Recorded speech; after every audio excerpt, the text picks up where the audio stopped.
બધા આંધળા ભેગા થયેલા એક વખત. પછી હાથી ત્યાં આગળ હતો. હાથી બધાને પછી વાત પૂછી કે ભાઈ હાથી કેવો છે, એવું પૂછ્યું ને, હાથી કેવો છે? અરે એક આંધળો જેવો તે પેલી હૂંઠ ઉપર એનો હાથ પડ્યો. હૂંઠ હોય ને હાથની, એટલે હૂંઠ ઉપર કહેતા કે આ હાથી તો દોયડા જેવો છે. હાથી કેવો છે? દોયડા જેવો હાથી છે.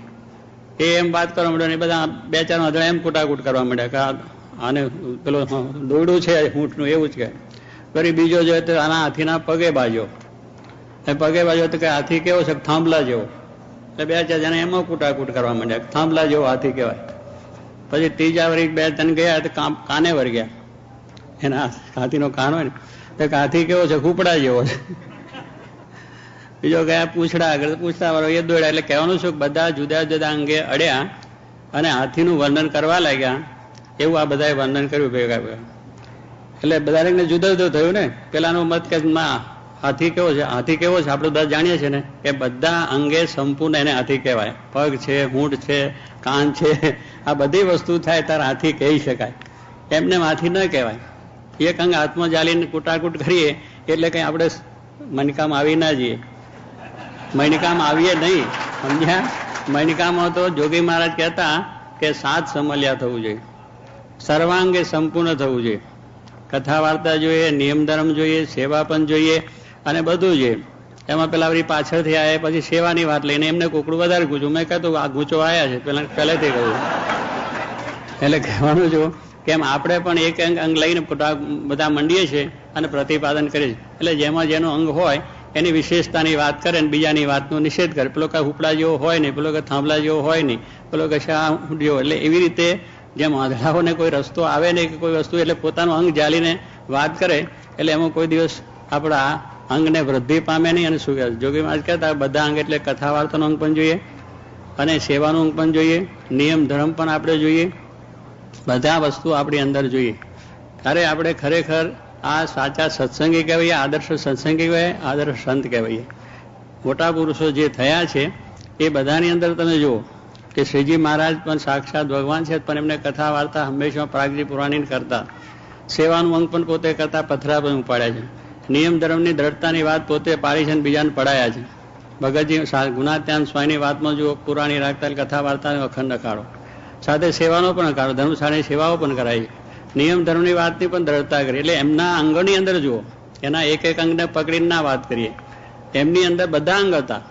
મહારાજની વિશે જુઓ, ગુણાત્યાન સ્વામી કહો, ભગતજી મહારાજ કહો, શાસ્ત્રી મહારાજ કહો, યોગીજી મહારાજ, આપણે એક એમને જે સમયે જે અનિયમ ધર્મની વાત હોય તો નિયમ ધર્મનું પ્રતિપાદન કર્યું, કથા વાર્તા તો કથા વાર્તાનું કર્યું, સેવાનું અંગ હોય ત્યારે ઘડી સેવા.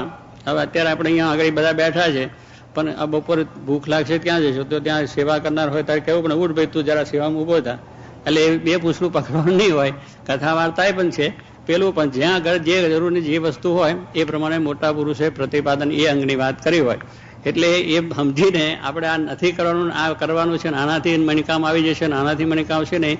બધા જેની અંદર હોય એ દાદા ખાચરની વાત કરી, પર્વતભાઈની કરી, જો કથા વાર્તાનું હતું, નિયમ ધર્મ પણ હતા અને સેવાનું અંગ પણ હતું, બધા અંગોની અંદર હતા.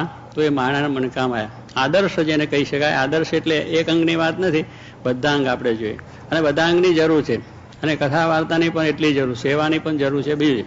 પણ કથા વાર્તા સ્વામી જે કહ્યું કે કથા વાર્તાથી આપણા બધા અંગ આપણને થાય.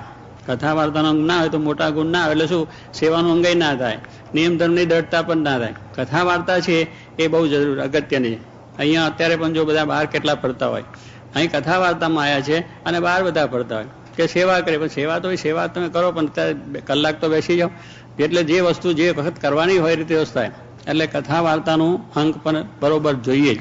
કથા વાર્તાથી જ આપણી અંદર નિયમ ધર્મની દ્રઢતા થાય છે, સેવાની પણ થાય. બળ ક્યાંથી મળે? એ આપણે સાંભળીએ કે ભગતજી મહારાજ આવી સેવા કરી, આ કથા બેઠા ત્યારે આપણને બળ મળે કોઈ એવી સેવા આપણે કરી, શાસ્ત્રી મહારાજ આવી છે. અને એની અંદરથી નિયમ ધર્મ પણ આપણા જો કચાશ હોય તો પણ એની અંદર વાતચીત થઈ જાય છે. એટલે બધા અંગ આપણે કરવાના છે. એટલે કથા વાર્તા નિયમ ધર્મની પણ જરૂર છે, સેવાની પણ જરૂર. પણ કથા વાર્તાનું જો અંગ હશે તો આ બધી વસ્તુ આપણને વિશેષ દ્રઢ થશે અને મહારાજની મણિકામાં આપણે આવીશું. એટલે કથા વાર્તાનું ખાસ રાખવું જોઈએ. દાદા આ કેટલીક વખત આપણે મેં કહ્યું ને, રવિવારની સભા પેલી વખતે કહ્યું કે સભામાં આવે એટલે તમે કથામાં આવીને બેસો, પછી બધું કામ કરો, સેવા કરો, તો એનાથી શું આપણું અંતરની અંદર કંઈક અવગુણ દોષ સ્વભાવ ટળતા જઈએ અને કંઈક સેવાનું અંગ પણ આપણું વૃદ્ધિ પામશે. નિયમ ધર્મનું પણ અંગ કંઈક કાચું હોય તો પછી આ વાતો સંવૃદ્ધિ થઈ જાય છે. એટલે બહુ જરૂરી વસ્તુ છે આ. પણ પેલી દરેક વસ્તુ પોતાના અંગ હોય એટલે એને મોટા પુરુષના આધાર લઈએ, પણ મોટા પુરુષ તો બધા ગુણયુક્ત હતા. જેની વાત કરીએ છીએ એ બધા ગુણે હતા. યોગી મહારાજે આમ કર્યું છે, ભગતજી મહારાજે આમ કર્યું છે, મહારાજે આમ કર્યું, બધી વાત બરોબર છે, એમાં ના નથી, દરેકનું પ્રતિપાદન બરોબર છે, પણ ગુંચાય આ બધા. કયા ભરત ગુંચાય કે નીકળ્યો આવે? હે હા, તો અહીં આવ્યો, પહેલેથી આવ્યો તો ગુંચાત નહીં ને, ત્યાં જ હજુ કહીએ છીએ આમાં બેસી જાય ને કે ગુંચાઈ જાય. હજુ તને ગૂંચવનારા બધા બહુ મળશે, હજુ મળશે અને ગૂંચવી નાખશે. એટલે કહેવાનું છું કે બધા આવા પાસે જઈને ગૂંચાઈ જાય ને ગૂંચીને પછી અહીંયા આવે તો આપણને ગૂંચવે. એટલે એવી વસ્તુ બને છે. અને જો સેવા હશે તો કથા વાર્તાનું પણ બળ મળશે. એટલે બે વસ્તુ છે કે દરેક વસ્તુની વસ્તુ. એટલે પેલા એક લઈને આપણે ખટિયા લઈએ ને કરીએ નહીં થાય. કથા વાર્તાની વાત કરો, નિયમ ધર્મની પણ વાત કરો, સેવાની પણ વાત કરો, બધા અંગ આપણે કરો. દરેક વસ્તુની અંદર સંપૂર્ણ થવાનું. એક વસ્તુ પકડીને કશું થતું નથી. જે મહાન પુરુષો આપણા જે કહ્યા છે પરંપરા, એની અંદર આ બધી વસ્તુ હતી. કઈ વસ્તુ એમાં બાકી હતી? એટલે એક વસ્તુનું પ્રતિપાદન કરી અને પછી આપણે બધા એકબીજાના અવગુણ ગાવા માંડે, એકબીજાનું કયા તારું ખોટું છે, પેલો કે તારું ખોટું છે. ખોટું બધું નથી, બધું સાચું છે. અને બધી જ વસ્તુ આપણે દ્રઢ કરવાની. એટલે કથા વાર્તા આપણે બરોબર થાય અને એની અંદરથી આપણે નિયમ ધર્મમાં દ્રઢતા થાય એટલી જ જરૂર છે.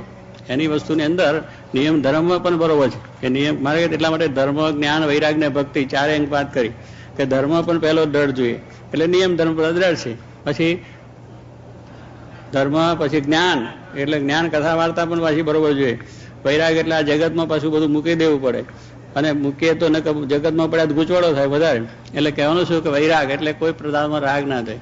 અને ભગવાનની ભક્તિ, ચાર વસ્તુ જયારે દ્રઢ થાય ત્યારે એને એકાંતિક કહેવાય. ચારે ગુણ એની અંદર એક જોઈએ. કોઈ કહે ધર્મ હોય એટલે એકાંતિક, ના, ધર્મ હોય તો એકાંતિક નહીં, જ્ઞાન હોય તો એકાંતિક નહીં, વૈરાગ હોય તો એકાંતિક નહીં, ભક્તિ નહીં. ચારે અંગ દ્રઢ, ધર્મ, જ્ઞાન, વૈરાગ, ભક્તિ, એને ચારે ગુણયુક્ત હોય એને નામ એકાંતિક કહેવાય. એવા એકાંતિકથી આપણે ચારે ગુણો આપણામાં દ્રઢ થાય એને એકાંતિક ધર્મ કહેવાય. આ એકાંતિક ધર્મ પ્રવર્તક મહારાજ શ્રીજી મહારાજ કહે એકાંતિક ધર્મ પ્રવર્તક. એકાંતિક ધર્મ કયો કે આ ધર્મ, જ્ઞાન, વૈરાગ ને ભક્તિ ચારે અંગ આપણે સંપૂર્ણ કરવાના. અને એ ચારે અંગ સંપૂર્ણ હોય તો એ બધો સંપૂર્ણ હાથી કહેવાયો. ન કે પેલો એક આંધળો જેમ પગને વળગી પડ્યો એવું બધું થઈ જાય.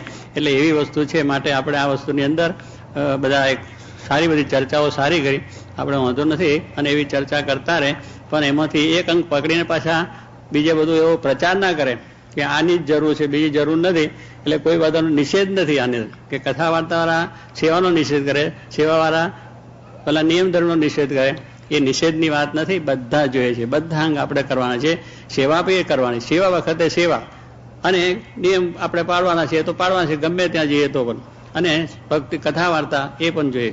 એટલે કથા વાર્તાની અગત્યતા છે જ, અને એમાંથી જ આપણને આ બધું મળે છે, બધું બળ મળે છે, હિંમત મળે છે, જે થાય.